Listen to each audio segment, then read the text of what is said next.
Sila ba may sabi? Narinig ko rin eh. O sige.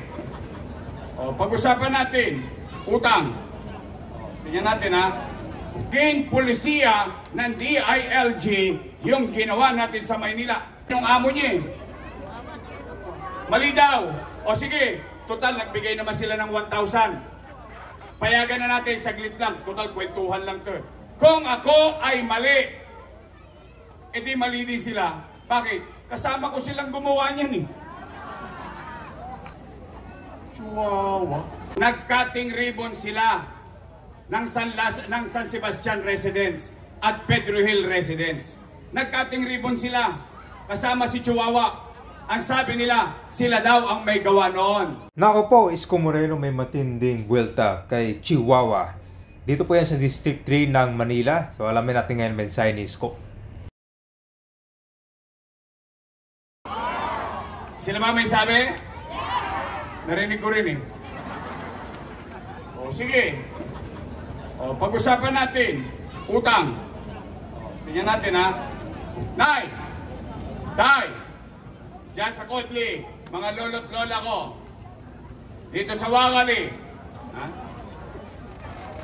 Nung binoto ninyo akong mayor, noong 2019,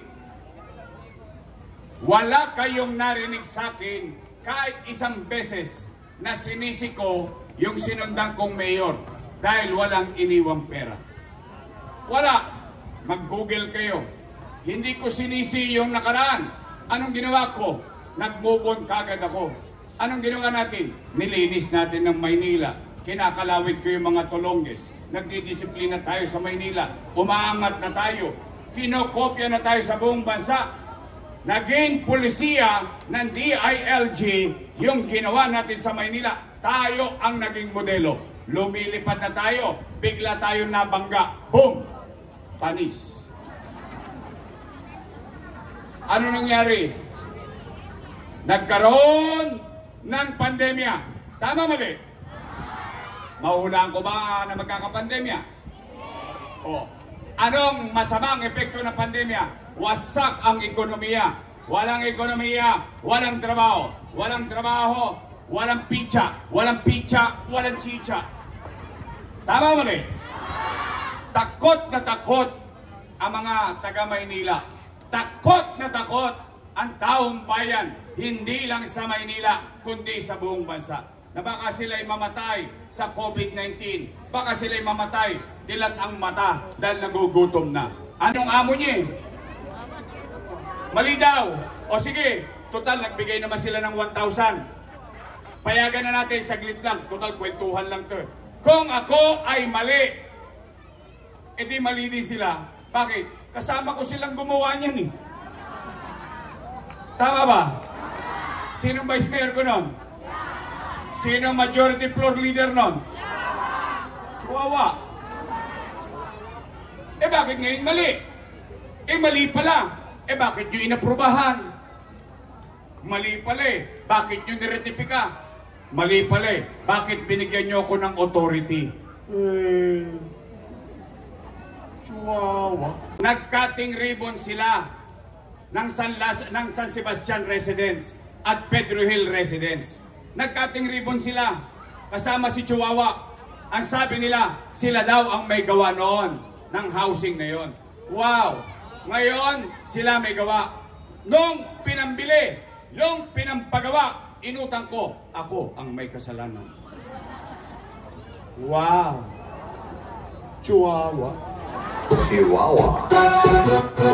Chihuahua. O ngayon, mga nanay ko, mga tatay ko, ito ko ngayon sa harapan ninyo, inaakusahan nila. O, saan kayo nakakita ng inaakusahan? Umaamin. Bakit? Hindi ko kakahiya yung ginawa ko.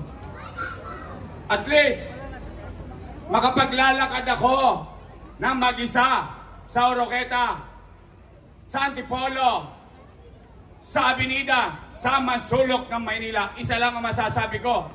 Salamat sa Diyos. Nakaraos tayong lahat ng pandemya. Tama ba? Nakaraos ba tayo? O di okay. Utang-utang. O, pakisabi nyo sa kanila, pag nag-house to house dito, o pag nagpatawag ulit sa rasak.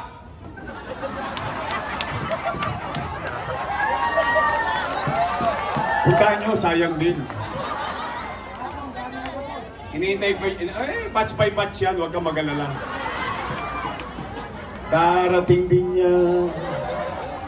Diyan ka lang sa Gedli. Oh, Nay, Tay, mga lolo't lola ko, mga batang Maynila, pwede ba makisuyo? Kasi bawal ang cellphone dun eh, pagka pinapatawag kayo eh. Baka ma-video. Alam mo bakit sila takot? Alam nyo ba, ngayon lang ako nakakita ng kandidato, nagsasalita sa publiko, pero bawal mag-video. Alam nyo bakit? Ang galing mo ah. Ayun, naintindihan niya kagad. Alam niya, vote buying yun eh. Alam niya. Alam niya. Kaya bawal buksan yung cellphone. Saka pangalawa, alam nila, yung sinasabi nila, baka mademanda sila. O ako na umaamin, o nangutang ako, pwede ba makisuyo? Pag nakausap nyo sila, sabihin nyo, oy, utang daw kayo ng utang, magsilayas sa kayo dyan, si Yorme na lang daw magbabayad.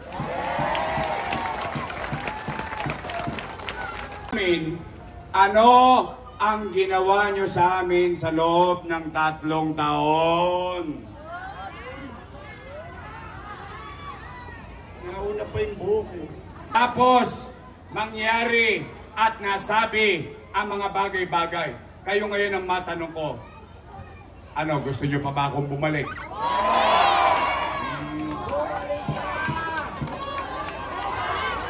Bakit sinatsawa ko lang ako, ha?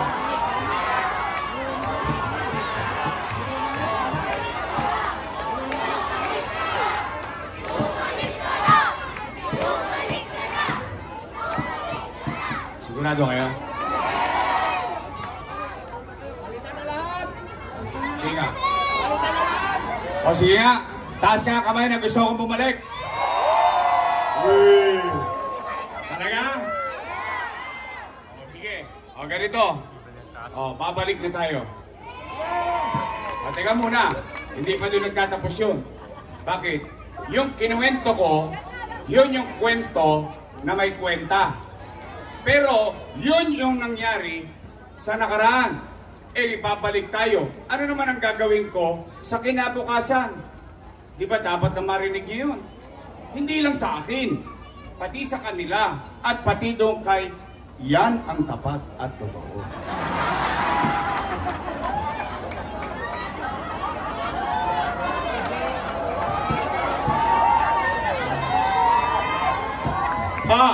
Ano ang una kong gagawin? Tatanungin ko kayo. Kasi tinanong ko na maraming tao.